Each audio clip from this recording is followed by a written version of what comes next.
Welcome to Talk Tickers. Today, we're digging into Teledyne's third quarter earnings. Now, on the surface, this was a fantastic report. But the market's reaction? Well, that told a completely different story.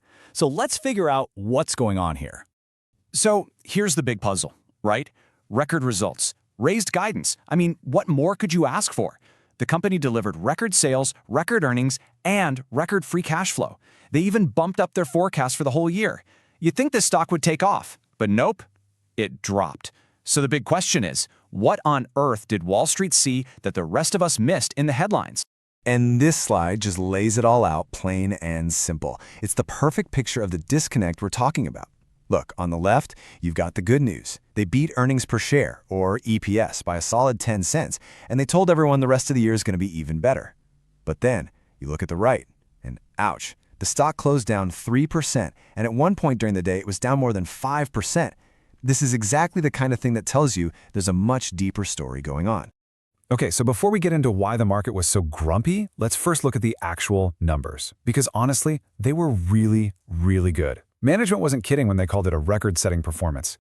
So the big headline number everyone looks at first is adjusted EPS. It came in at $5.57. The experts, the analysts, were only expecting $5.47. So that's a nice 10-cent beat, a clear win, right out of the gate. And it wasn't just about that one number. Oh no, it was basically a trifecta of records. You can see it right here. Sales, a record, at almost $1.5 billion. That adjusted EPS we just talked about, a record. And free cash flow, a whopping $314 million, which is, you guessed it, another record. Seriously, when you look at it on paper like this, it's tough to find anything to complain about. So where's all this money coming from? Let's slice up the pie.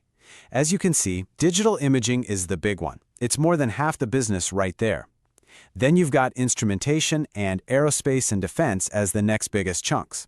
Now this breakdown is super important because when we dig into how each of these pieces performed, well, that's where things start to get interesting. And here's that breakdown. It's a bit of a mixed bag, isn't it?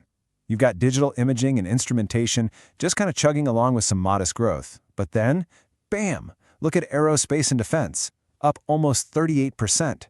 Now, a lot of that came from buying other companies, but still, that's a huge number. The flip side, though, is engineered systems, which was the one real weak spot, actually shrinking and dragging things down a bit. So with numbers like that in their back pocket, you can bet management was feeling pretty good on their earnings call with investors. Their story was pretty simple and powerful. Hey, we're a big, diverse company, we're tough, and we're doing great.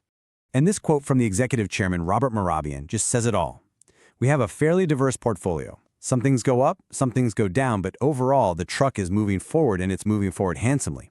I love that analogy. He's basically saying, yeah, not every single part is perfect, but look at the whole machine. The truck is moving, and it's moving well. This is the big picture story they were saying. So let's just tick off the main points from management's side. They've got record new orders coming in. Their defense business is, in their words, performing extremely well. They're seeing a nice recovery in some of their commercial businesses. They've got a super strong balance sheet, which means they can keep buying other companies. And the cherry on top, they raised their guidance for the full year. It's a pretty solid case. Okay, so if everything was so great, why did the stock get hammered? What went wrong? This is where we need to put on our detective hats and read between the lines, because the market was clearly focused on something else entirely. And this bit of market research really nails it. It says investors were focused on Q4 cadence rather than the FY bar. Okay, in plain English, that means Wall Street ignored the good news about the whole year and got really fixated on what might happen in just the next 3 months. They were worried about the short term. So let's walk through the market's logic here, step by step. First, that 10-cent earnings beat? Yeah, it was good, but it wasn't a massive knock-it-out-of-the-park surprise. Second, the guidance for the fourth quarter just felt a little cautious. It wasn't as high as some people were secretly hoping for. Third, you've got the whole government shutdown looming, which could delay some really big, important defense contracts. And finally, a small thing, but margins, how much profit they make on each sale, actually dipped a little bit. Put it all together and you get a recipe for investor anxiety. All right, so we've got two competing stories. We have the bull case for management, which is all about strength and long-term growth, and then we have the bear case, reflected in that stock drop, which is all about short-term worries. So let's put it all together and give our take on what to expect next. And here's the showdown, side by side.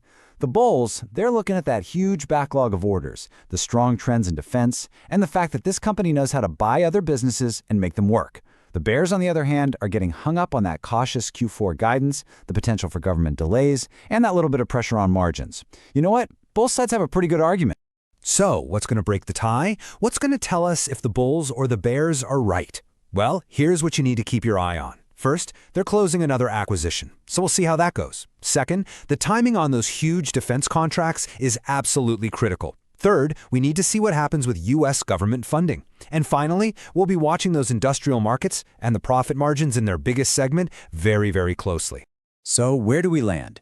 Given this tug-of-war between the solid long-term story and these very real short-term risks, we're giving Teledyne a rating of market perform. What does that mean?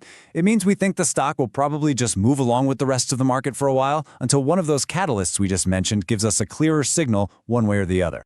All right, for our last little bit here, this is not financial advice, just to be crystal clear. But just for fun, let's think like a hedge fund analyst. How could you turn this situation into a specific trade idea?